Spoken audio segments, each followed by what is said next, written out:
Je voudrais vraiment te prier de rester debout. Amen. Et de prendre ta Bible avec moi dans 2 Corinthiens 5, versets 17, 18, 19 et 20. 2 Corinthiens 5, versets 17, 18, 19 et 20. Est-ce qu'ensemble, s'il vous plaît, nous pouvons à haute voix proclamer cette parole dans l'atmosphère? Est-ce que ça va pour chacun d'entre nous? Alors, pour coordonner, on va lire ensemble, on y va. Je vous y attends. 1, 2, 3. Si quelqu'un est en Christ, il est une nouvelle créature. Les choses anciennes sont passées. Voici, toutes choses sont devenues nouvelles. Et tout cela vient de Dieu. Il nous a réconciliés avec lui par Christ et nous a donné le ministère de la réconciliation. Car Dieu était en Christ, réconciliant le monde avec lui-même, en n'imputant pas aux hommes leurs offenses. Et il a mis en nous la parole de la réconciliation. Nous faisons donc les fonctions d'ambassadeurs pour Christ, comme si Dieu exhortait par nous. Nous vous en supplions, au nom de Christ, soyez réconciliés avec Dieu. Père, je veux te rendre grâce. Merci pour la capacité que ton Saint-Esprit accorde à toutes les personnes, quel que soit le palier d'intelligence, spirituelle ou naturelle, d'avoir accès à la connaissance de la vérité. Que le Saint-Esprit permette à chacun de saisir la quintessence de tes propos. Et que, illuminé dans notre esprit, transformé dans notre intelligence, nous puissions, chacun d'entre nous, être la preuve vivante de la résurrection de Christ. Père, je veux te rendre grâce pour la puissance qui accompagne ta parole, pour les diverses guérisons, les instructions, les orientations. Père, merci pour l'embellie que ta parole produit dans nos âmes et surtout dans nos vies. Nous te glorifions, nous te célébrons, nous t'honorons. À toi le règne et la gloire. Au nom suprême de Jésus, nous avons prié. Que quelqu'un dise Amen 3 fois. Alléluia. Tu peux t'asseoir dans sa magnifique, excellente présence. Vous savez, bien-aimés, ce que je veux vous dire, c'est que la révélation de Dieu est progressive et que le Dieu que nous servons est un Dieu mystérieux. On n'a pas accès à sa connaissance avec l'intelligence humaine. Vous ne pouvez pas connaître Dieu avec votre propre intelligence. Quel que soit le niveau d'éducation que vous avez dans la société, l'accès à la connaissance de Dieu, vous avez besoin de révélation par le Saint-Esprit. Et donc, depuis 1995, Dieu a commencé, et ça, ce fut le premier message que j'avais reçu de Dieu. Et c'est pour ça que d'ailleurs, je pensais très fort en ce moment, et tout ce qui m'entourait, que j'étais un évangéliste. Dieu m'avait parlé très profondément, d'accord, de la nouvelle naissance. Alors, il y avait 3 messages que j'avais reçus. Premièrement, le pouvoir, le mystère de la nouvelle naissance, le pouvoir de la nouvelle naissance, d'accord, que j'avais reçu de Dieu, d'accord, et l'enjeu de la nouvelle naissance. Donc, je parlais de la nouvelle naissance sur tous ces axes. Et donc, en tant que pasteur, ce que vous devez comprendre, c'est que nous nourrissons le peuple avec intelligence. C'est-à-dire que comme l'église grandit, par exemple, on est arrivé là, quand on était en bas, il y a 1 an, on était environ 500, 700 personnes, et puis on a vu le chiffre se tripler, quadrupler même, parce qu'on a environ 2000 aujourd'hui. Et donc, ce qui se passe, et même plus, ce qui se passe, c'est que vous devez, de façon cyclique, faire revenir la nourriture à d'autres personnes qui se greffent à l'église pour qu'on puisse être au même palier. D'accord? Ce n'est pas un exercice facile. On a besoin du Saint-Esprit. Alors, dans la planification de l'année, pendant que je priais, donc, elle est revenue sur les messages enseignés, le pouvoir de la nouvelle naissance. Donc, sauf que la semaine passée, pendant que j'étais en train d'étudier, je sentais que le ciel était fermé. Il y avait quelque chose qui n'allait pas. C'était là le texte. J'avais le message, mais je n'avais pas le message. Vous voyez, je l'avais dans la lettre, mais je ne l'avais plus dans l'esprit. Comme si les portes du ciel, de la révélation, m'étaient fermées. Et donc, j'ai compris qu'il y avait quelque chose qui se passait et que je n'arrivais pas à saisir. J'ai parlé en langue, j'ai prié, mais rien ne se faisait. Je suis rentré m'étendre sur le lit, simplement, juste me relaxer. Et puis, soudainement, j'ai eu une lumière qui a jailli à l'intérieur de moi. Et je me suis relevé tout de suite. J'ai commencé à crier parce que je savais que là, Dieu venait me donner la percée. Je suis reparti dans mon bureau et j'ai commencé à travailler, à retravailler. D'accord? Et c'est de là qu'est né justement le message qu'on a écouté la semaine passée et qu'on écoutera aussi cette semaine et qu'on va écouter la semaine prochaine. Parce que le filon est immense. J'ai découvert un trésor immense. Donc chaque jour que je creuse, je vois jaillir des sources de révélations nouvelles pour l'embellie de nos vies dans la saison que nous traversons actuellement. Et dans le thème du message aujourd'hui, c'est vie comme un Dieu. Vie comme un Dieu. Vous savez, la Bible dit si quelqu'un est en Christ, conditionnel, il est une nouvelle créature. Si quelqu'un est en Christ, ça veut dire quoi? Je peux être membre d'une église, mais ne pas être en Christ. Je peux avoir des responsabilités à l'église, mais ne pas être en Christ. Je peux appartenir à une dénomination, mais ne pas être en Christ. Je peux me mettre pasteur sans être en Christ. Même bishop, sans être en Christ. Mais si je suis en Christ, je suis une nouvelle créature. Et dans ce cas, la Bible dit, alors les choses anciennes sont passées. Donc, vous voyez, le dépassement des choses anciennes sont l'évidence de ma nouvelle naissance, du fait que je sois en Christ. Les choses anciennes sont passées, voici toutes choses sont devenues nouvelles. Et la Bible dit, et cela vient de Dieu. Ça c'est très beau. Et cela vient de Dieu. Et cela vient de Dieu. Ça veut dire quoi? Ça veut dire que, voyez, la personne qui est née de nouveau, la nouvelle création reçoit des choses qui viennent de Dieu, qui viennent d'en haut. Les choses anciennes passent. Maintenant, il y a des choses nouvelles qui viennent de Dieu. Et vous voyez, cette nouvelle création, d'accord, n'est pas la même que nous avions connue. Et le drame, c'est quoi? C'est que comme nous naissons de nouveau et que nous gardons notre propre corps et que souvent, nos pensées, généralement, restent identiques, sauf si nous faisons un effort personnel de les faire évoluer. Nous avons tendance à croire que nous sommes la même personne. C'est un grand mensonge. Et notre carte d'identité, notre passeport, notre permis de conduire, notre acte de naissance ne nous aide pas dans le processus de l'acceptation de cette vérité profonde. Nous ne sommes plus la même personne. On a changé totalement. Le corps qui abrite la personne est la même. Mais la personne qui vit dans le corps n'est plus la même personne. Parce que si quelqu'un est en Christ, il est une nouvelle créature. Et une autre version parlera de la nouvelle création. Et quand on parle de nouvelle création, ce n'est pas l'ancien qui a été rétapé. Non, non, non, pas du tout. Ce n'est pas la même personne qu'on a essayé de guérir. Non. Mais c'est une nouvelle personne qui a été engendrée par Christ. Est-ce que vous comprenez? Un nouveau spécimen qui vit à nouveau dans ton corps. C'est pour ça qu'il dit, celui qui est de nouveau souffle comme le vent.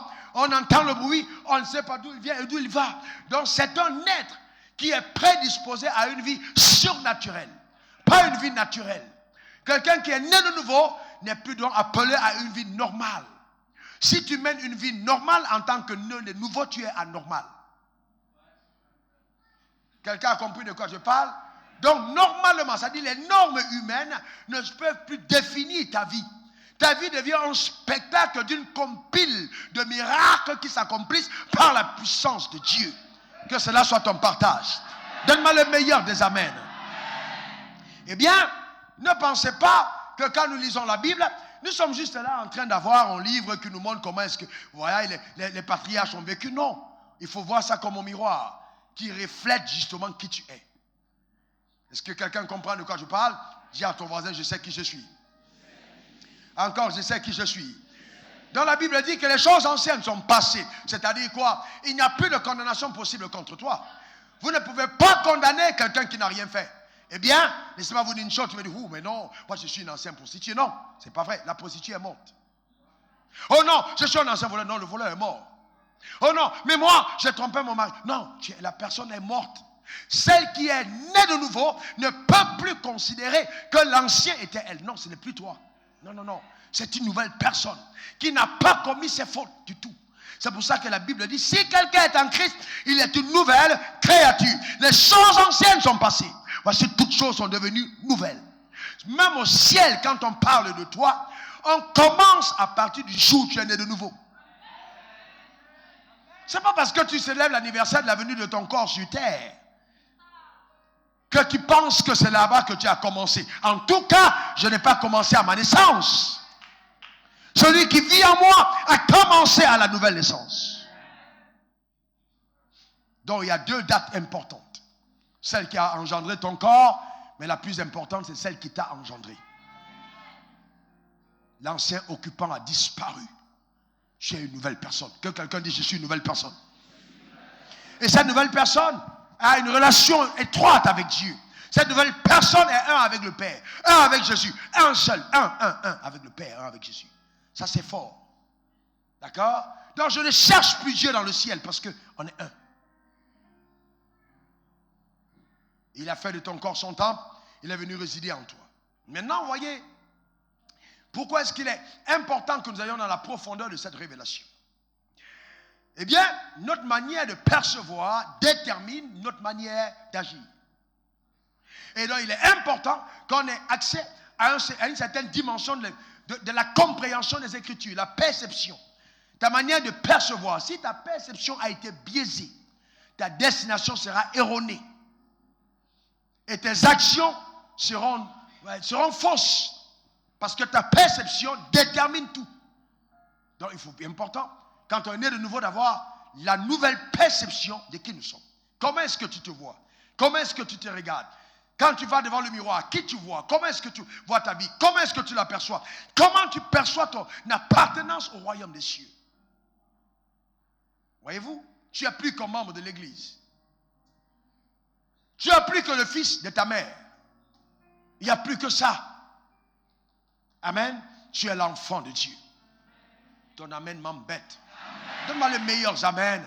Jean 1, verset 12, il dit, mais à tous ceux qui l'ont reçu, à ceux qui croient en son nom,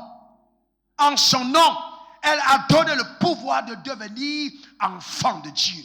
C'est-à-dire, être enfant de Dieu, on le devient.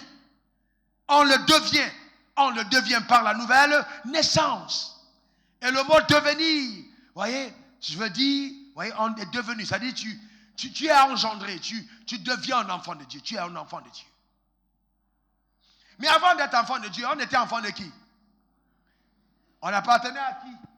Soit on est à Dieu, soit on est au diable, il n'y a pas de neutre. Les gens disent non, moi je n'ai pas signé de pacte avec le diable. Il y a des gens qui signent des pactes conscients, mais il y a des gens qui sont tenus par des pactes inconscients.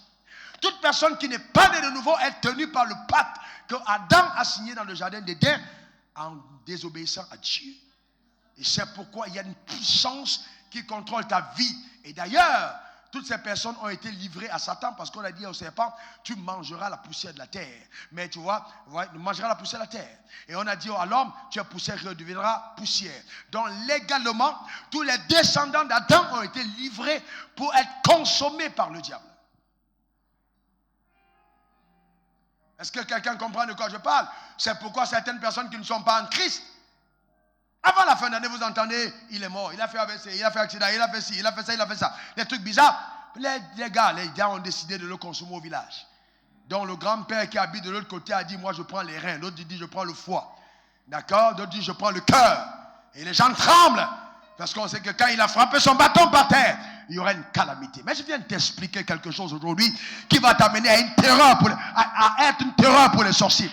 Les sorciers de ton village vont regretter que tu sois né dans ce village. Est-ce que quelqu'un comprend de quoi je parle? Parce que tu ne vivras plus jamais comme un homme, mais comme un Dieu. Ta présence signe la fin de leur terreur et de leur règne. Est-ce que quelqu'un comprend de quoi je parle? Parce que tes décrets prendront une forme exécutoire. Donne-moi le meilleur des amens. Donne-moi le meilleur des amens.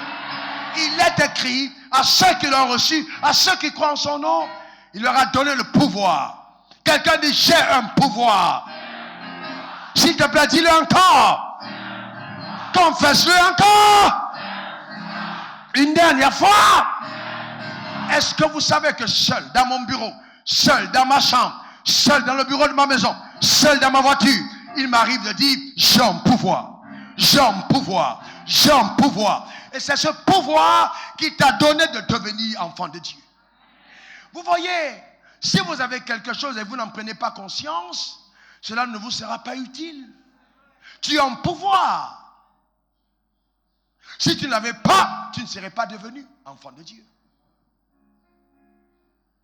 Amen. Tu es en pouvoir. Vous voyez, et le pouvoir vient du mot grec isousia, qui veut dire l'autorité. Quelqu'un dit autorité. Quelqu'un dit encore autorité. C'est pour ça que quand je parle, les démons se soumettent. Il y a des moments où vous voyez les gens agités. Mais dès que je viens, ils restent calmes. Le diable, il sait, il connaît. Plus tu as la révélation du pouvoir qui est en toi, plus le diable se soumet. Ce n'est pas une affaire de discuter des heures et des heures. Le pouvoir, quand tu donnes un ordre, ça doit être exécuté. Et un jour, on était ici, il y avait une personne, vous savez, pendant qu'on fait des moments de prière, il y a des gens qui viennent de la peau d'Israël, pas sciemment, mais ils sont envoyés par le diable. Enfin, genre, manipulés par le diable. Pas envoyés vraiment dans ce sens. Et puis, vous commencez à perdre le temps. Tu viens d'où, tu étais où, tu fais quoi? Et puis, on prend 4 heures de temps, ou 3 heures, 15 minutes dans la réunion, juste pour aller au spectacle. Et les gens sont là et ils sont impressionnés. Non. Non, ça, ce sont des choses que toi, tu dois faire. Ça, c'est un démon. C'est ce qu'un tout croyant doit faire.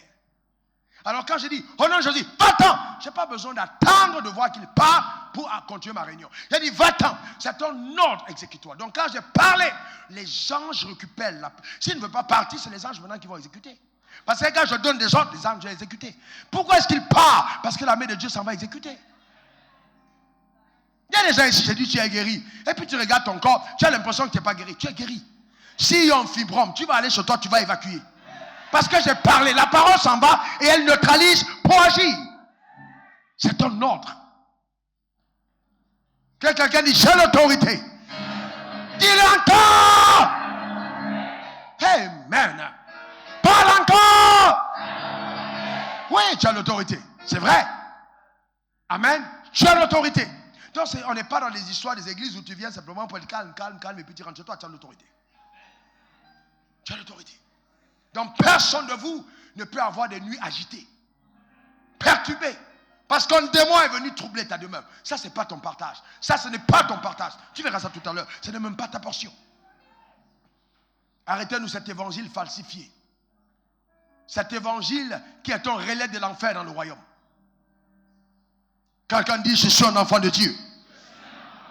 Dieu t'a donné le pouvoir. Vous voyez, le pouvoir. Le pouvoir veut dire l'autorité, les droits et des privilèges. Non seulement tu as le pouvoir, tu as des droits, tu as des privilèges. Mais ensuite, c'est sur quoi je veux m'attarder un tout petit peu, la liberté de choisir et d'agir selon la vérité. C'est-à-dire, Dieu te donne la capacité de choisir.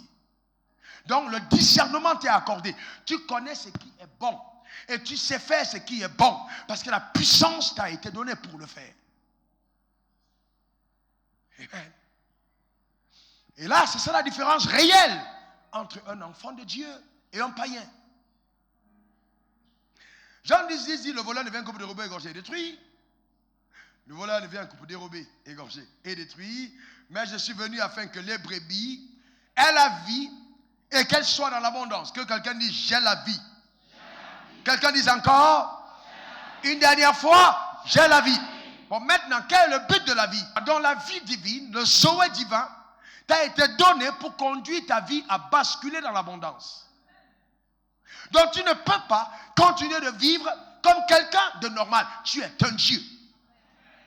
Cesse de te regarder comme un homme. Le vrai problème c'est quoi? C'est que nous n'arrivons pas à le croire. Même quand je parle, je vois certains regards qui disent, bon, est-ce que vraiment je suis concerné? Est-ce que je suis concerné? Je vous pose une question. Comment est-ce qu'on appelle le fils du lion? Comment on appelle le fils du lion? Comment on appelle le fils du singe?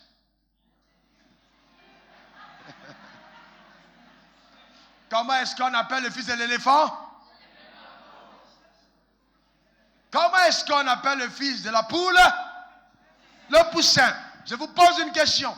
Est-ce que le poussin peut devenir une girafe? Est-ce que le chaton peut devenir un lion? Pourquoi? Parce que la loi divine dit qu'on se multiplie selon son espèce. Donc Dieu dit, tu es devenu enfant de Dieu. Donc même si tu es enfant, quand tu grandiras, qu'est-ce qu'on verra? Qu'est-ce qu'on verra? Quand tu t'aides là-haut sur le sein de ta mère et que tu seras le futur chef d'État, quand tu grandis, est-ce que tu deviens un singe? Mais quand tu es petit, est-ce que tu es déjà un homme? Est-ce que tu es déjà un homme? Oui, est-ce que tu as la nature humaine? Est-ce que tu as la nature humaine? Très bien. Pourquoi? Parce que dans le royaume de Dieu, ce que Dieu a voulu, c'est que nous puissions, d'accord, nous développer selon la loi de la croissance et de la mutation. C'est pourquoi Jésus lui-même a commencé bébé et a terminé en autorité. Mais quand il était petit, il était porté par sa mère. Mais à un certain moment, il s'est tenu sur ses pieds.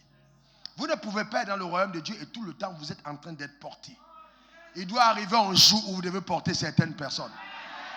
Amen. Vous devez grandir, vous devez vous développer, vous devez vous croître. C'est très important. Mais vous ne pouvez pas croître simplement en disant, oh Dieu m'a montré, l'Esprit de Dieu est ici. Non. C'est bon pour un moment, mais il faut affectionner autre chose. La parole de Dieu. La parole de Dieu. Un bébé qui ne tète pas, un bébé qui ne mange pas, bien que ce soit un humain, finira au cimetière de façon prématurée.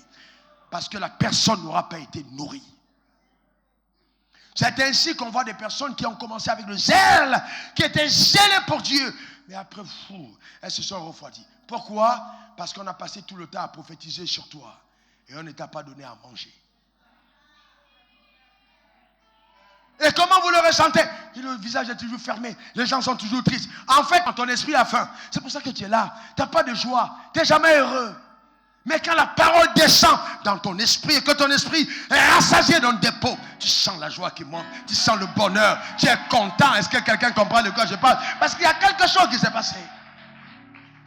Mais tu es tellement habitué à manger le pain, le foutou, les hamburgers, le riz, que la seule nourriture qui te crée du bonheur, c'est quand tu manges. Que Dieu te délivre de la gloutonnerie. Est-ce que quelqu'un comprend de quoi je parle? Que quelqu'un dit, j'ai reçu la vie de Dieu. Je ne suis plus un homme normal, car la vie de Dieu est en moi. Je suis un spécimen unique. Alléluia.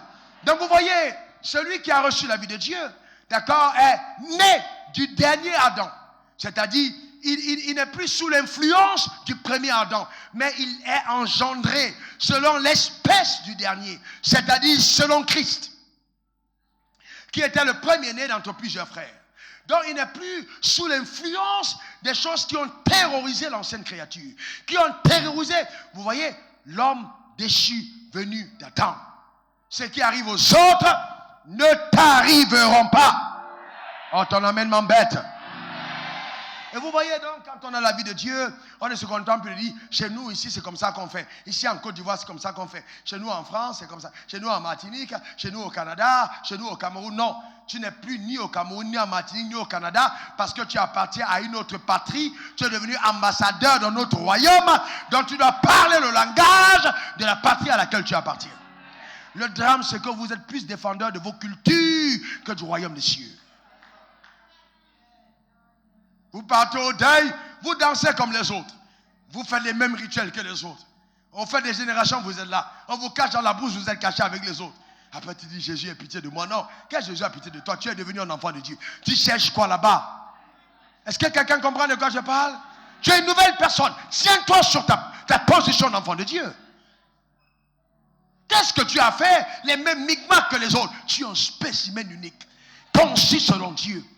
Et Dieu te tiendra responsable de ce que tu fais sur terre en son nom. Vous voyez, on doit comprendre ça. Je suis devenu un enfant de Dieu. Un spécimen unique. Et la Bible dit, nous faisons office d'ambassadeur. Vous voyez, l'ambassadeur est celui qui représente la politique de son État dans le pays où il est accrédité. Et ton accréditation, c'est sur la terre, jusqu'au jour où on te rappelle. Dans les responsabilités qui sont tiennes, que tu sois maçon, que tu sois footballeur, que tu sois politicien, que tu sois ministre, que tu sois chef d'État, que tu sois homme d'affaires, tes responsabilités, c'est d'amener le royaume à être visible et vu là où tu es. Donc si maintenant tu es infidèle à l'assemblée, tout le monde te connaît à l'église, mais personne ne te connaît dans la vie, tu es un anarcheur. Ouais, parce que la puissance nous a donné pour être témoin de Dieu dans la vie. Ce n'est pas à l'église. Certains d'entre vous, vous êtes trop zélés pour Dieu à l'église, mais très peu dans le monde. Vous êtes dans le taxi, quand les gens disent n'importe quoi, vous ne pouvez rien dire. Les insanités, les gens blaguent, vous êtes dans le blague, vous riez avec eux. Hein? Vous riez avec eux, ils vous riez. On dit non, oh, t'as vu la femme là, comment? T'as vu? Et puis vous riez avec ça, avec les autres. Et tu dis, elle est en pive, elle est en forme. Comment tu peux être là avec les gens et on fait de tels commentaires, tu le fais. Tu leur dis aux gens, hey, calmez-vous, et si je suis un enfant de Dieu. Taximan, change-moi de musique. T'as pas un peu de louange? Est-ce que quelqu'un comprend? T'as pas un peu de louange dans ton taxi? Vous devez être à même de le dire. Oh non, je n'ai pas la louange. Vous savez, n'ayez pas un esprit qui tremble. Soyez, vous avez l'autorité, le pouvoir. Quand vous avez quelque part, vous dominez. Ne soyez pas timide. Il y a des gens qui sont toujours là. Quand on parle, ils se cachent. Tu n'as pas reçu un esprit de timidité. Quand tu arrives dans le taxi, il faut qu'on sache que tu es enfant de Dieu. Quand tu parles, les gens se taisent. Laissez-moi vous dire une chose. Dieu t'a donné la prééminence. Quelqu'un dit prééminence. Dis-le encore. Une dernière fois, prééminence. C'est ce que tu as. Ne te laisse pas intimider. Vous savez, il y a un esprit qui fait que on veut être chrétien à l'église. Et puis on dit non, les gens du monde, ils vont me voir comme quelqu'un de dépassé. C'est faux. C'est faux. Il n'y a pas plus dépassé que le païen. Il n'y a pas plus à la mode que l'homme qui a cru. Que quelqu'un dit je suis à la mode. Je suis in. Est-ce que quelqu'un comprend de quoi je parle? Puisqu'on dit que tu es une nouvelle créature, donc les autres sont anciennes. Donc qui est dépassé? Ce sont les anciens, toi tu es nouveau. Amen. N'aie aucun complexe par rapport à ta position d'enfant de Dieu. N'aie pas de complexe. Marche avec assurance. Amen. On n'a peut-être pas eu l'habitude de voir ce genre de femme. Tu suis tes talons, tu es centré avec ton tailleur, élégante, belle, tu marches. Et puis dans ton bureau, on dit, mais c'est qui cette dame? Pour qui elle se prend? Elle est toujours là. Quand on demande le numéro de téléphone, elle ne donne jamais. On dit, hey, tu ne la connais pas, c'est une enfant de Dieu. Elle proclame de la foi. C'est pas n'importe qui. Tu vois, elle marche. Est-ce que quelqu'un comprend de quoi je parle? C'est ça, en fait, la foi. Vous souriez avec les gens. Vous êtes là. On n'a pas dit de vous cacher. Vous souriez. Mais vous savez où sont les limites. Amen. Amen, vous comprenez? Tu as la capacité de dire non. Dis, mon numéro de téléphone, il est à moi. Je suis désolé, monsieur. Merci beaucoup, vous êtes gentil, mais vous ne l'aurez pas. Je ne vous le donne pas. Amen. Non, mais tu te prends pour qui? Eh bien, je voulais bien te dire que tu es en face d'un spécimen rare. Je ne suis pas le genre de femme que vous rencontrez dans les rues. Merci beaucoup d'être venu. À la prochaine. Et vous partez dans votre élégance. Amen. C'est ça une enfant de Dieu. Amen. Est-ce que quelqu'un comprend de quoi je parle? Amen. Ce n'est pas bim, bim, bim, bim, bim, bim, bim, bim. Hey. Et puis vous êtes deux sœurs. Les deux commencent à courir. L'autre va arriver en premier. Vous êtes enfant de Dieu ou quoi? Est-ce qu'on comprend ce que Dieu a dit? Est-ce que quelqu'un comprend? Et les deux, oh, on ne sait jamais. On ne sait pas quand la grâce te visite. La grâce te visite comme ça. C'est quelle grâce? Ce n'est pas la grâce qui te visite. Est-ce que quelqu'un est avec moi? Quelqu'un dit silence. Je vois quelqu'un parmi vous qui s'arrête en route avec sa voiture pour demander un numéro de téléphone des femmes. Un jour, tu vas rencontrer une fée. Arrête. Donc, ce que j'étais en train de dire. Amen. Ce que j'étais en train de dire. Amen. C'est que le diable n'aura pas raison de toi parce que tu es divinement immunisé. Tu es protégé par le ciel. Alléluia. Amen. J'établis sur ta vie une grâce qui te permet de couler et de jouir dans l'abondance à tous égards au nom suprême de Jésus. Que ta vie soit le témoignage de la splendeur de sa puissance. Alléluia. Amen. Écoutez-moi bien, écoutez-moi très bien, écoutez-moi attentivement. Le vrai problème, c'est quoi? C'est que vous voyez, l'évangile que vous on a prêché aux gens n'est pas bon. C'est pas un bon évangile. On a mal compris l'évangile. On va dire aux gens, oui, tu sais, abandonne tes péchés. Bien-aimé, arrêtez de prêcher comme ça aux gens. Aucun pécheur ne peut abandonner ses péchés. De lui-même. Aucun. Impossible. Vous savez pourquoi? Parce que le péché n'a pas été bien défini et on l'a mal compris. Écoutez-moi attentivement. Dans l'Ancien Testament, le péché a été présenté comme étant un acte qu'on pose. En fait, pourquoi? Parce que la loi disait ne fais pas fait, ne fais pas fait, ne fais pas fait. Donc, si quelqu'un, dans son cœur, pensait le mal, il n'était pas puni. Mais c'était l'acte qui était puni. Sauf que, si nous restons dans la présentation du péché comme étant un simple acte, nous passons à côté et nous vivons une vie de désastre. Je vous montre pourquoi. Romains 3, verset 23 dit tous ont péché. Quelqu'un dit tous ont péché. Quelqu'un dit encore tous ont péché. Vous êtes d'accord que tous ont péché? Même les enfants ont péché. On est d'accord? Il n'y a aucun homme sur cette terre qui n'est péché. Si je vous demande quelle est la définition du péché, qu'est-ce que vous direz? Qu'est-ce qu'on dit habituellement? Le péché est la désobéissance à Dieu. On est d'accord? Ça, c'est la définition claire que le péché est la désobéissance à Dieu. Parfait. Maintenant, la Bible dit tous ont péché. Je vous pose une question. L'enfant qu'on a consacré tout à l'heure, a-t-il péché ou pas? Il a péché, n'est-ce pas? Mais à quel moment il a péché? Il a sucé plus de lait? Il a volé dans le ventre? Il a convoité? Comment est-ce qu'il a péché? Est-ce qu'il a posé l'acte? Oh, s'il vous plaît. Réfléchissons. Est-ce que lui, il a posé l'acte? Est-ce qu'il a posé un mauvais acte? Mais est-ce qu'il est tenu pour pécheur? Très bien. Ça veut dire que si donc, nous allons dans cette définition, nous allons passer à côté de la vérité. Le péché n'est donc pas simplement l'acte que je pose, mais c'est plus fort que ça. Le péché est la puissance qui me pousse à poser l'acte. Alors on va aller plus profondément. Le péché est la puissance qui me pousse à poser l'acte. C'est pour ça que Jésus a dit, vous avez dit, vous dites, tu ne voleras point, tu commettras pas l'adultère. Mais moi je vous dis, si quelqu'un regarde même une femme, dans l'intention de la convoiter, a déjà commis avec elle l'adultère dans le cœur. Donc moi je vous dis que moi Jésus, je rétablis un nouvel ordre. Le péché ne sera pas l'acte posé, mais regardez à la puissance à l'intérieur qui pousse à l'acte. Donc ça va dans le cœur. C'est plus simplement l'action. D'accord? Est-ce que quelqu'un est avec moi? Donc Dieu ne te jugera pas sur les actes posés. Il y a donc, au-delà de cela, l'intention. Il y a l'intention. Que quelqu'un dise l'intention. Que quelqu'un dise l'intention. Mais maintenant, qu'est-ce qui amène l'intention? Qu'est-ce qui te pousse à vouloir pécher? C'est quoi? C'est la puissance qui est à l'intérieur qui te pousse vers le mal.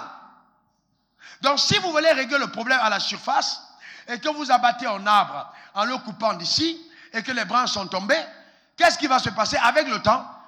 Ça va repousser. Pourquoi? Parce que la racine est encore vivante. Qu'est-ce que la loi a fait? La loi a coupé les branches. Et qu'est-ce que la grâce fait? La grâce déracine le mal. Maintenant, je vous montre comment. Comment je vous montre? Je vous montre comment. Voyez-vous? Romains 7, verset 17 à 18. Et maintenant, ce n'est plus moi qui fais, mais le péché qui habite en moi. Il dit quoi? Le péché qui habite en moi. Il dit quoi? Le péché qui habite en moi. Que quelqu'un dise le péché qui habitait en moi. Très bien, il ne faut pas dire ça habite en toi. Ça, c'est pour toi, c'est habité. Pour le païen, c'est habite. Mais pour toi, c'est habité. Si du moins, tu as cru comme moi. Le péché qui habitait. Ça veut dire quoi? Donc le péché n'est pas l'acte. Le péché est une force à l'intérieur puisqu'il habite. Est-ce que vous comprenez? L'acte est extérieur alors que l'habitation est intérieure. Est-ce que chacun comprend de quoi je parle? Maintenant, il dit, ce qui est bon, je le sais, n'habite pas en moi. C'est-à-dire dans ma chair. J'ai la volonté, mais pas le pouvoir de faire le bien. Et vous voyez, il y a des chrétiens qui citent ça. Vous savez, ce qui est bon, je le sais, n'habite pas en moi. Comment tu peux avoir le Saint-Esprit et tu dis ce qui est bon, je le sais, n'habite pas en moi? Ce texte n'est pas pour le croyant. Ce texte est pour le pécheur. Madame, ton mari est un tireur d'élite. La sémence intérieure l'amène à tirer comme professionnel. Cependant, tes accusations, le fait de te plaindre, de traquer son téléphone, de casser le téléphone, ne règle pas le problème. Le problème doit être réglé d'une autre manière. Si à l'intérieur de lui, cette sémence n'est pas levée, il va tirer élitement mais différemment. Est-ce que quelqu'un comprend de quoi je parle? Et donc c'est pour ça que faites attention, ne soyez pas trompés par quelqu'un qui essaye de bien faire. Il va essayer pendant un temps, mais après sa nature reviendra. Parce qu'il a la nature du péché en lui. Il peut danser comme nous, chanter comme nous, donner comme nous. Mais dedans, c'est autre chose. Est-ce que quelqu'un comprend de quoi je parle? Voilà, et regardez la parole vivante. Romains 7, versets 24 à 25. Regardez. Regardez ce qui est écrit. Quel déchirement terrible. Quel déchirement terrible. Infortuné que je suis. Qui me libérera de l'emprise de ma nature pécheresse. Qu'est-ce qui est écrit? Qui me libérera de l'emprise de ma nature? Écoutez-moi très bien. Il n'y a aucun pécheur heureux. Même si les chefs d'État, je vous garantis, ils ne sont pas heureux.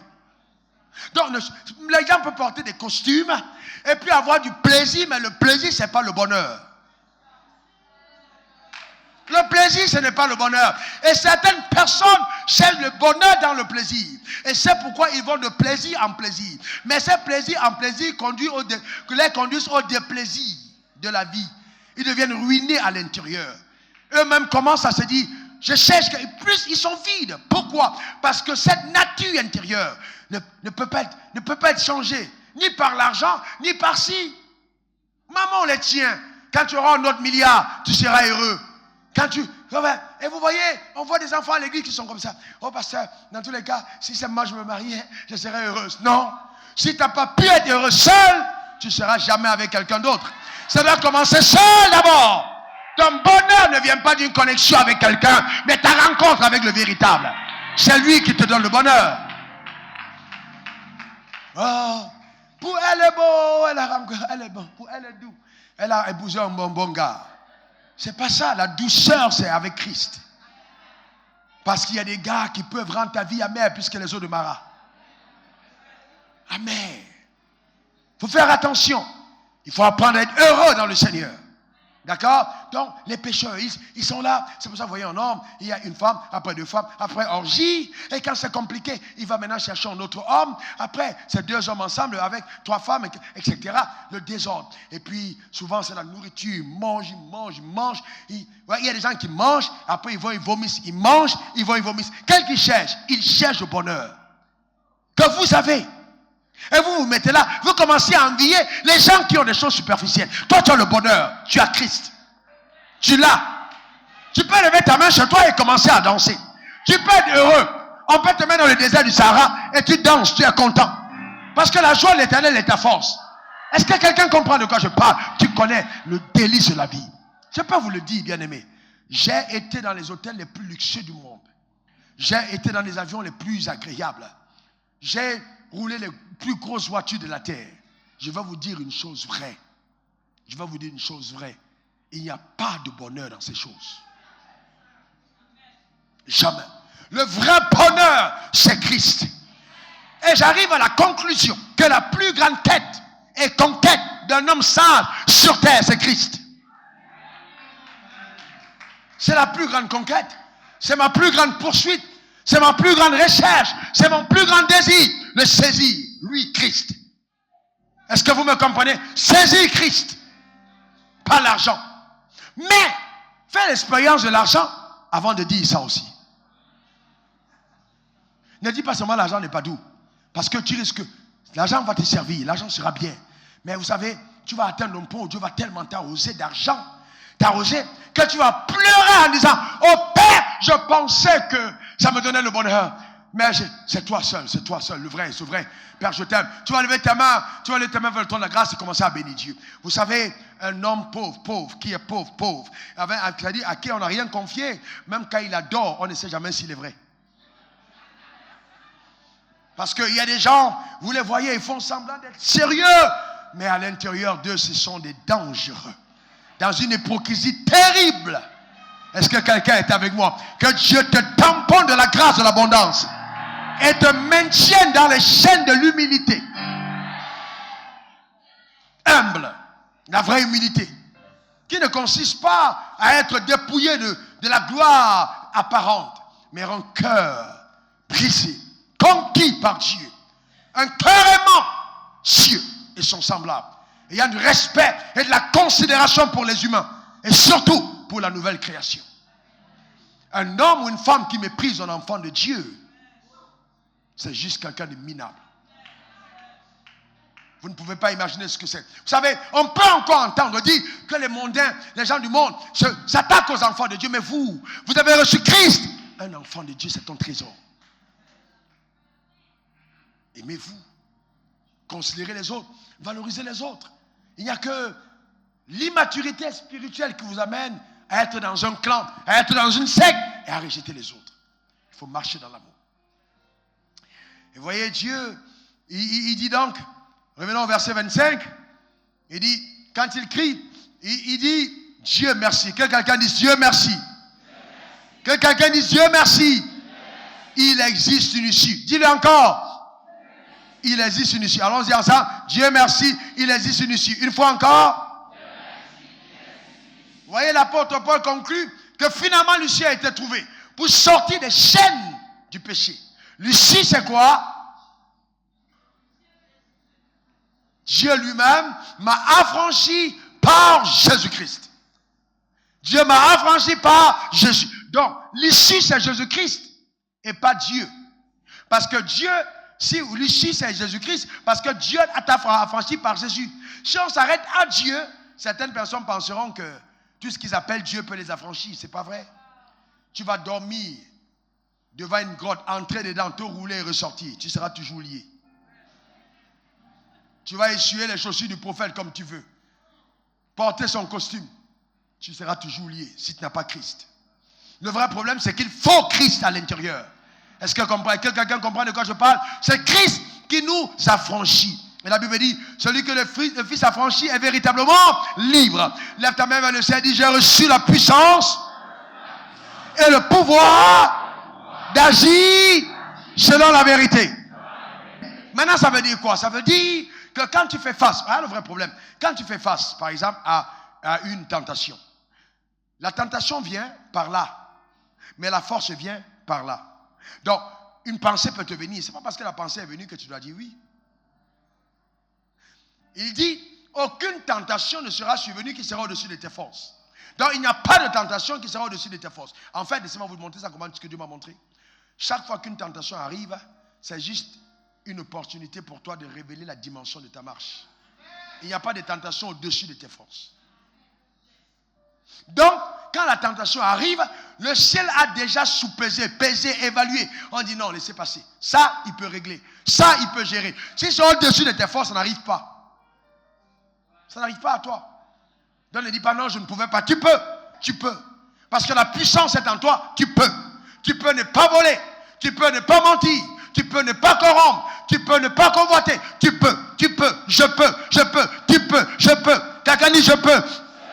C'est ça, c'est en toi. Maintenant, soyons honnêtes. Est-ce que vous ne vous êtes pas rendu compte que souvent, tu te pousses à aller poser un acte, mais à l'intérieur, il y a comme une force qui te tient en arrière. Il y a comme une force. Et pourquoi est-ce que tu peux regretter? Parce que le pécheur, quand il pêche, il acclame. Mais le croyant, la nouvelle création, si elle pratique, elle pose un acte de péché, elle regrette. Donc la nature qui est en toi ne s'accommode plus à la saleté. Donc c'est pour ça qu'après, tu sens un remords intérieur. Tu n'es pas à l'aise. Il y a quelque chose qui ne va pas. Pourquoi? Parce que c'est leur nature. Mais toi et moi, nous avons la nature de la sainteté. Donc Dieu dit qu'il a fait une nouvelle créature. Donc on s'appelle les saints. Je suis un saint, Saint Raoul. Quelqu'un dit Saint son nom, Saint Raoul. Dis encore Saint Raoul. Encore. Vous voyez, il y a des gens qui ne croient pas tellement que quand je dis Saint son nom, les gens ont dit Saint, ils pensaient qu'il y a Saint son nom. Saint avec ton nom après. Dis encore Saint Raoul. Donc écoute, il n'y a pas à attendre que on ne va pas faire une organisation ici pour que quand tu meurs après on va te canoniser. Hein? Non, non, tu es saint. Ce que Dieu a déclaré saint est saint.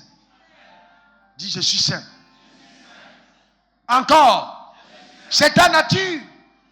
Parce que Dieu est saint et il n'engendre que les saints. Dis encore je suis saint. Vous voyez, à force de prendre conscience, à force de le déclarer, tu verras cette vie émerger au travers de ta vie parce que tu es saint. Dis encore je suis saint. Amen. Donc la puissance qui est en toi est tellement forte que elle seule, quand elle arrive, elle brise les chaînes de la captivité. Le problème, c'est qu'il y a des gens qui sont tellement entêtés que même quand la puissance est à l'intérieur, ils veulent seulement faire selon leur tête. Que quelqu'un dise encore, je suis saint. Et vous voyez, c'est important qu'on aille dans cette dimension. Mais vous voyez, si vous ne faites pas ça, vous n'allez pas être participant de la nature divine, dans sa plénitude. Ce qui te permet d'être participant dans la plénitude de la nature divine, c'est le renouvellement de ton intelligence. C'est le renouvellement de ton intelligence. Comment renouveler mon intelligence? L'intelligence se trouve à quel niveau? L'esprit, l'âme ou le corps? L'intelligence se trouve à quel niveau? L'âme, l'esprit ou le corps? Au niveau de l'âme. Il y a l'intelligence dont on parle, c'est l'âme. L'âme, c'est la boîte noire, c'est le système de pensée. C'est là où on a emmagasiné la vaine manière de vivre de tes pères. C'est resté dans l'âme. Quand ton père était un menteur, dans ton âme, tu as été programmé à mentir. Dans des 6 mois, même 2 ans, quand on te demande, tu commences à avoir des réflexes de menteur, dès le bas âge. Vous voyez, tu n'es pas allé à l'école pour apprendre à mentir, mais la sémence, la nature de menteur est en toi. Du voleur, de la prostituée, c'est en toi. Et tu es programmé à reproduire de façon cyclique ce qui est arrivé à tes parents. Si ta mère a eu un enfant avant le mariage, tu as tendance à reproduire. Pourquoi? Parce qu'en fait, tu es comme une forme de reproduction de la vie que tu as eue à l'intérieur. Donc ça va de façon cyclique. Donc quelque chose qu'on va faire, ce cycle aura tendance à revenir. Mais il y a une seule chose qui peut briser le cycle, te sortir du cycle de la malédiction. C'est quand tu rencontres Jésus. Je déclare sur ta vie que les choses qui arrivaient à tes parents ne t'arriveront pas. Au nom suprême de Jésus. Ton amènement bête. Tu as la preuve dans ta famille de l'existence de Dieu et de la supériorité de Christ aux démons. Tellement le meilleur des amens. Vous devez savoir qui vous êtes. Vous voyez les croyants qui sont là, intimidés par la vie, intimidés par les sorciers. J'ai à 4 occasions dans ma vie commandé aux sorciers avant le ministère de venir, ils sont venus. J'étais au Gabon tout jeune en 2001. Au Gabon. On a organisé une réunion, c'est à Monda. Avant, j'étais en train de prier à la chambre d'hôtel. Le Seigneur m'a dit, il y a beaucoup de sorciers dans la salle. Donc j'étais averti. Je suis parti à la réunion, je savais qu'ils étaient là. Et pendant que j'étais assis, j'entends une voix qui me dit, tu ne commences pas la réunion sans les appeler devant et demande à ceux d'entre eux qui veulent donner leur vie au Seigneur de commander, de donner leur vie. Je suis venu, j'ai dit, bon, il y a parmi vous des gens qui sont sorciers ici, levez-vous. Venez. Ils se sont levés, ils sont venus. Ils sont venus devant. Pourquoi est-ce qu'ils peuvent se lever? Parce qu'eux-mêmes, ils savent. Ils savent que celui qui est tenu devant, là, ils ne peuvent pas jouer. Ils peuvent pas. Non, ils savent. Vous savez, le diable sait, les sorciers, ils savent. Allez demander aux sorciers. Quand ils me rencontrent, ils baissent la tête. Quand ils te rencontrent, ils savent que tu es. Non, ils le savent. Non, écoutez-moi, c'est vous qui leur donnez de la valeur. Eux-mêmes, ils parlent de vous en tremblant. Parce que vous êtes un nouveau spécimen inattaquable. Quand vous jaillissez, là, ils voient la lumière, le feu. Vous avez déjà vu les gens escortés à part des géants? C'est de toi qu'il s'agit. Les anges sont là. Ils viennent chez toi la nuit, ta maison est encerclée de feu. Ils ne peuvent pas pénétrer. Et toi, tu es là, tu leur donnes de la valeur. Alors qu'ils tremblent à ton sujet. Il faut vivre comme un Dieu, pas comme un homme. Si ta prière, c'est ce qui protège les sorciers, j'ai un problème avec toi. Il m'arrive de me retrouver en train de dormir. Et puis, je n'ai pas fait la prière pour dormir. N'essayez pas de jouer les trop spirituels. Oui, non, j'ai fait toutes mes prières sont réglées. Je suis non. Il y a des moments où je suis là et puis je suis à pas, je m'endors. Je me suis endormi. Donc il n'y a pas à dire que non, les bandits, non. Je suis pris en charge, gardé par le ciel. Le juste se couche, il s'endort. Souvent même, je veux forcer le ciel, dit dors, mon fils, dors. Tu as trop travaillé, repose-toi. Amen. Pendant que je dors, je travaille. Il travaille pour moi. Parce que lui ne dort ni ne sommeille. Aucun petit sorcier, même les chefs de leur colonie, ne peut oser entrer chez moi. Je peux décréter la mort d'un sorcier, il ne se lève plus. N'ayez pas peur des décrets sataniques. Ce que tu verras sur la terre sera lié dans le ciel. Pourquoi tu as peur? Donne-le des ultimatums. Si encore je te revois la nuit dans mon sommeil, si je te vois encore oser entrer, tu ne sortiras plus jamais. Tu ne te relèveras plus. N'ayez pas peur de le dire. Pourquoi vous me regardez comme ça? Dites-le! Pas maintenant, mais dites-le chez vous. Appelez ces personnes au téléphone. Je sais que toi, tu trafiques avec le monde occulte. Tu me connais, non? Oui. Tu t'appelles. Non, c'est pas de ça que je parle. Tu me connais. On se connaît spirituellement. Tu me connais. Tu sais de quoi je suis capable. Ne m'énerve pas parce que si je donne une parole, je vais abréger tes jours. L'intimidation a changé de camp. C'est plus eux qui t'intimident. Est-ce que tu comprends de quoi je parle? C'est plus à toi qui est intimidé. Ici, 2 fois, j'ai appelé les sorciers, ils sont venus. Pourquoi vous avez peur des sorciers? Mon père est mort. Il est mort dans le Seigneur. Je suis successeur de la famille. Et puis on dit, on va aller au village. On a commencé d'abord les premières festivités en ville. Toute la tradition, j'ai réuni les frères, j'ai dit, écoutez, on est dans le Seigneur. Il est écrit, vous êtes dans le monde, vous n'êtes plus du monde. On n'est plus gouverné par les lois et les traditions du village. Maman, tu ne vas pas faire le vivage comme c'est prescrit au village. Tu pleures ton mari dignement. Tu n'as pas à te rouler, à faire des affaires, ceci. Non, tu ne fais rien de ça. On reste dans la Bible. Ils ont entendu ça au village, ils ont dit, mais ce petit-là se prend pour qui? Les vieux papas sont venus là, ils viennent avec leurs petits trucs qui secouent comme ça, comme s'ils vont. Je les regarde, je dis, vous ne savez pas à qui vous avez affaire. Ce n'est pas moi qu'on intimide. Est-ce que vous comprenez de quoi? On ne m'intimide pas. Ils sont venus là, ils me disent, bon, écoutez, une réunion, les fils, vous savez, ce que vous faites là, c'est dangereux parce qu'on envoie dire que vous ne devez pas mettre les pieds au village. Si vous n'avez pas fait ça, vous mettez les pieds au village, vous ne rentrez pas. J'ai dit, bon, allez dire au village que pour la première fois, ils vont voir des gens qui vont venir et qui vont rentrer. S'il y a quelqu'un qui doit rester, c'est vous, parlez. Parlez! Ne vous laissez pas intimider. Vous savez, le combat spirituel, c'est parler. N'ayez pas peur. Parlez! Même si tu trembles. Ressaisis-toi, parle.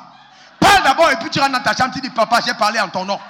Est-ce que tu dis, papa, j'ai parlé? Est-ce que quelqu'un comprend de quoi je parle? Amen? Ouais. Vous savez, maintenant je vais vous dire une chose. Vous pensez que quand je disais ça, que Joe, quand tu vas dormir la nuit, le diable te dit, c'est fini, tu te relèves, crise cardiaque la nuit. Tu vois, il y a quand même des choses. Amen. Moi aussi, ça m'est arrivé. Mais c'est là où tu te lèves, tu dis, Dieu, écoute, c'est ta parole. Je ne pouvais pas faire autrement. J'étais obligé de dire ça. Parce que tu m'as demandé de me tenir comme ça. Donc à partir de ce moment, tu mets Dieu face au défi. Ce n'est plus ton problème. Ça devient le problème de Dieu. Est-ce que quelqu'un comprend de quoi je parle? Ce n'est plus ton problème. Est-ce que quelqu'un est avec moi? Dis à ton voisin, ça c'est le problème de Dieu. Alléluia. C'est ainsi qu'il te dit. Quand on te dit que tu es pauvre, dis aux gens, je suis riche. En fait, quand il te dit de dire ça, il te dit de place au problème. La pauvreté, là, on dit c'est pour toi, n'est-ce pas? Dis que tu es riche. Et dis-le et viens me dire que tu as dit. D'ailleurs, je vois que tu as dit. Tu déplaces le problème entre mes mains. Et moi, maintenant, je vais régler ce problème. Parce que tu l'as dit sur la base de ma parole. Que celui qui est malade dit, je suis en bonne santé. Est-ce que quelqu'un comprend de quoi je parle? Que le faible dit, je suis fort. On t'a dit que tu n'es pas intelligent, mais dis, je suis intelligent. On dit, tu n'as pas de sagesse, mais dis, je suis sage. Parce que tu déplaces le problème, ce n'est plus ton problème, c'est le problème de Dieu. C'est de ça qu'il s'agit. C'est pas de se lamenter, c'est de déplacer le problème. Est-ce que quelqu'un me comprend? C'est de déplacer le problème. Tu es la nouvelle création. Vis comme un Dieu. Parce que la nature divine est en toi. Alléluia. Quelqu'un dit, je suis dans le monde, mais je ne suis plus du monde. Encore. Mais vous savez quoi? Vous avez un problème parce que vous n'avez pas compris comment ça marche. La parole de Dieu, votre intelligence, la parole de Dieu, votre intelligence. Demandez à ma femme, écoutez-moi bien, un homme, si vous voulez connaître qui il est, demandez à sa femme. Un patron, vous voulez savoir qui il est, demandez à ses collaborateurs. Un pasteur à ses assistants. Il y a beaucoup d'acteurs parmi vous. Vous faites semblant. Vous venez là, vous faites passer au faux. Quand je vous regarde, je vous vois. Pas physiquement, je vous vois spirituellement. Certains d'entre vous, chez vous, vous êtes là, vous maltraitez vos femmes. Vous criez sur les gens. Vous venez à l'église, vous faites les siens. Non, c'est pas ça. La vie divine, c'est à la maison. Tu te lèves le matin, tu parles aux gens de la maison avec douceur. Tu es un chrétien. Quand il faut reprendre, tu reprends fermement, sans complaisance, dans la droiture, mais en même temps, la joie. Mais dans la parole, il faut que tes gens te voient lire la Bible. Tu lis la Bible, tu médites la Bible. C'est pas, oui, le marché l'a fait ça. Non, Bible. Le patron, Bible. Prenez le temps d'être avec la Bible. Comment vous pouvez faire de l'impact si votre intelligence n'est pas renouvelée? Vous ne lisez pas la Bible. Vous êtes sur YouTube, WhatsApp 4h du matin, WhatsApp 5h du matin, Twitter 6h du matin, Instagram 7h du matin, Facebook 8h. Pas le temps de la Bible. Mais quand est-ce que vous avez une intimité? Quand est-ce que vous mettez à part pour lire la Bible? Lisez-la. Plongez vos regards dans la loi parfaite. Regardez pour voir qui vous êtes dans la Bible. Seule la Bible vous révélera Dieu et vous-même. Prenez le temps de lire la Bible.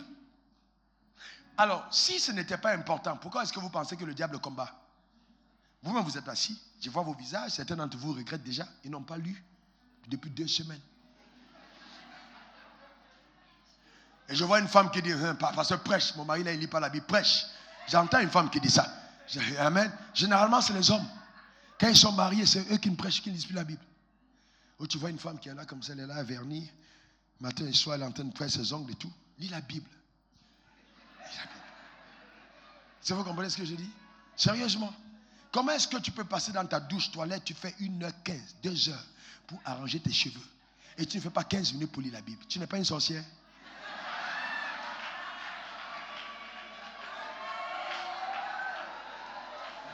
Est-ce que c'est normal?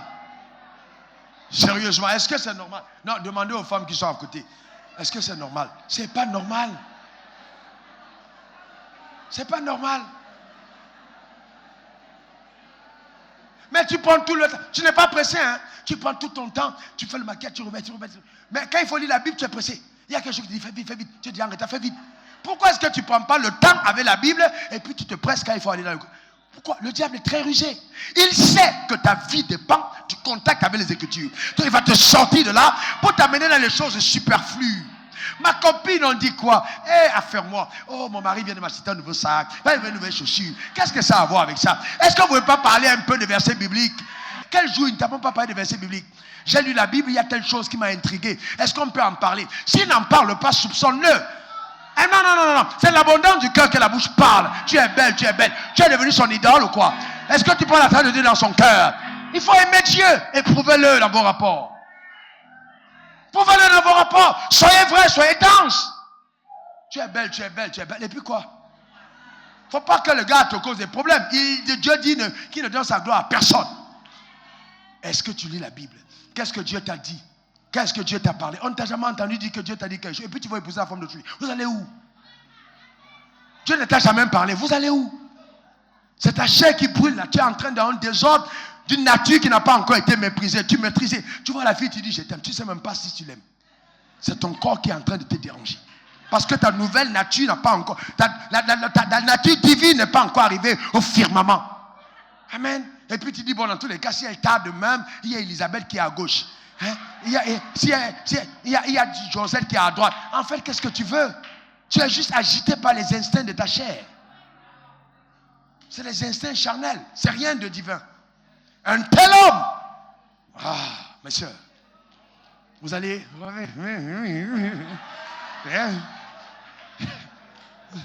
Pasteur, je peux plus. Je peux plus. Ah bon? Tu peux plus? Ma soeur, moi aussi ton pasteur, je peux plus. Je peux plus. J'étais trop parlé avant le mariage, mais là je suis dépassé. Là où on va rentrer, là c'est compliqué, je peux plus. Je peux plus aussi, parce que là c'est déjà l'alliance.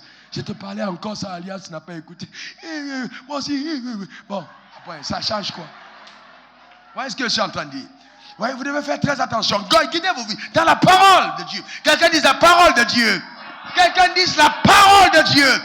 Oh, que quelqu'un se gifle un peu avec la Bible. Comme ça, même vous dites, j'aime la Bible. Pas violemment, doucement, agréablement. La Bible n'est pas brutale. Bisous avec la Bible.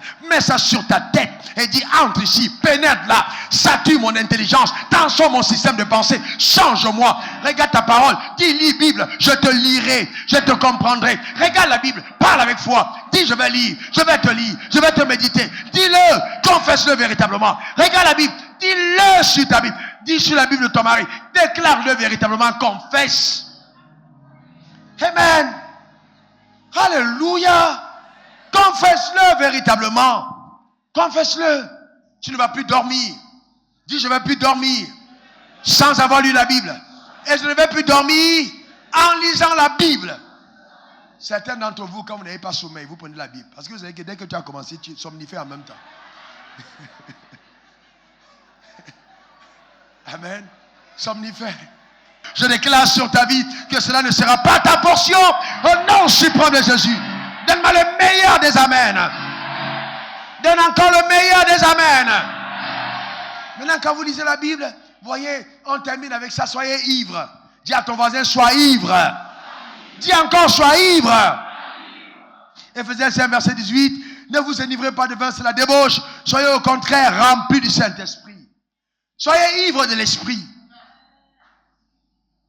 Les jours sont tellement mauvais que seuls les gens sous vont s'en sortir. Vous n'avez pas compris. Les jours sont tellement mauvais que seules les personnes ivres vont faire la différence. Mais ce n'est pas l'ivresse de whisky, l'ivresse de l'esprit.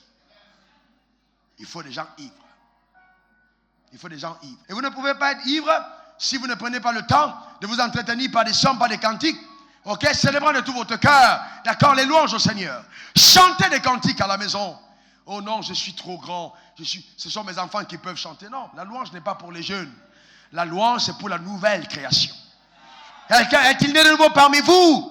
Il peut louer l'Éternel. Alléluia. Amen. Que quelqu'un dise, j'aime Dieu. Allons-y. J'aime Dieu. Oh, j'aime Dieu. Il est roi. Il est roi. Donc vous n'avez pas besoin d'une belle voix. Hein? Mais vous pouvez louer le Seigneur. Amen. Chez vous, chantez des cantiques. Soyez ivres du Saint-Esprit. Amen. Vous savez, et puis, vous savez, parler en langue. Parler en langue. Le parler en langue va vous aider. Parler en langue. Vous savez, la Bible dit celui qui parle en langue s'édifie lui-même. La Bible dit aussi que celui qui parle en langue édifie sa foi. Il y a des moments où les situations vont arriver, où la manifestation de ta divinité va dépendre de ta manière d'être chargé. Chargé. Rendo shikatabe keletoba halatakahi. Sotome la katolibi hila kotina bakote bahila. Rakoto bahia sotobi halalalala. Quelqu'un me dira non, pasteur, vous savez, je ne sens pas l'envie. Ce n'est pas une question de sentir. Tu parles. Rino shikatabe heli. Un jour, je suis entré dans une chambre d'hôtel au Cameroun. Dès que je suis entré, le diable m'a frappé. Ce jour-là, j'ai été atteint par l'ennemi. Je suis tombé sur mon lit. J'ai senti les forces partir. Un flash m'est venu à l'esprit. C'est comme ça qu'on meurt de crise cardiaque. J'étais affalé sur mon lit. Et le Saint-Esprit m'a dit, parle en langue. Je ne savais pas quoi dire. Je n'avais pas de force, je ne savais pas prier. J'ai commencé à rire. Et puis, après ça a commencé à monter. Et